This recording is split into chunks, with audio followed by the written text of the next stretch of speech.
Cyber attacks are happening almost daily, and they can have devastating consequences for organizations. So we're here to talk about cybersecurity frameworks and how they can help your organization prepare against cyber attacks.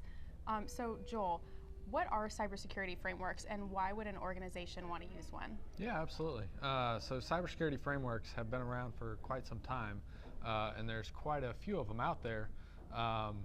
And kind of what I wanted to communicate today is, while there are quite a few, what's important is for organizations to get started. I see organizations spending a lot of time debating which one to use, and while you do need to put some thought into that, you also need to employ some of the speed behind it and incorporate a cybersecurity framework into your risk management process.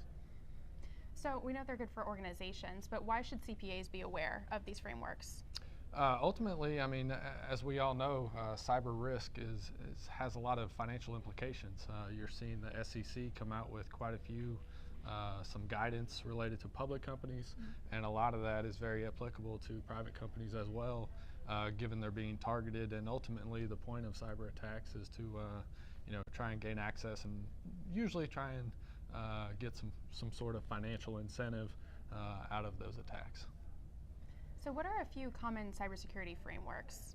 Yeah, absolutely. So the most common cybersecurity frameworks out there, particularly in the US, is going to be your NIST cybersecurity framework. That's been around for quite some time. Another common one is the ISO 27001, which is more common in the UK and the rest of the world. And then you'll also see COBIT, which is quite common. That one also includes some operational IT controls that you'll see commonly.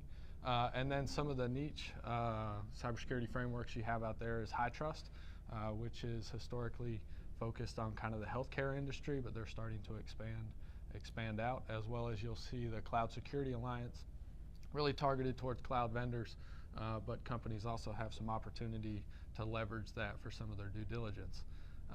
As well as you also see the AICPA cybersecurity framework, which organizations are commonly starting to use as they look to kind of advance some of the attestation around demonstrating a cybersecurity and how their company has incorporated that.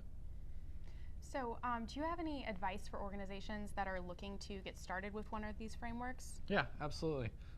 So I mean, as I mentioned before, obviously getting started, a lot of it depends on what your core goals are. If you're looking for just a kind of a quick evaluation, you're a smaller organization, there's things like the NIST cybersecurity framework for small companies, where you can do kind of a quick and dirty assessment to evaluate yourself against the key cybersecurity risks. But if you're kind of in it for the long term, you're a larger company and really looking to commit to cybersecurity as being a top priority and kind of managing those risks ongoing. Really the NIST or the ISO, depending on if you're largely a U.S. organization or a international scope of work, to build upon and really ingrain it into your culture of organization, and continue to demonstrate you're managing your cybersecurity risk, because as we all know, they continue to evolve, and it's important to kind of work that into your culture and organization. And you mentioned the AICPA Cybersecurity Risk Management Reporting Framework earlier. So can you explain how that fits in with all of the rest of the frameworks? Yeah, absolutely. So many companies have already gotten started with, maybe they have NIST or ISO, and really the purpose of the AICPA Cybersecurity Framework is to complement and provide companies with an opportunity to really demonstrate and perform an attestation agreement on their cybersecurity risk management, so that they can kind of better communicate and provide that transparency to their stakeholders, whether that's their board or their customers. As many people are also aware, we've had the SOC 1 and the SOC 2 attestation agreements, which are really designated towards service providers, where this now gives kind of an attestation service to companies that aren't service providers, where they can kind of publicly communicate how they are managing their cyber risks. Great. Well, thank you, Joel, and thank you all for tuning in. If you'd like to learn more about cybersecurity and what we have available to help you with it, you can go to aicpa.org/cybersecurity.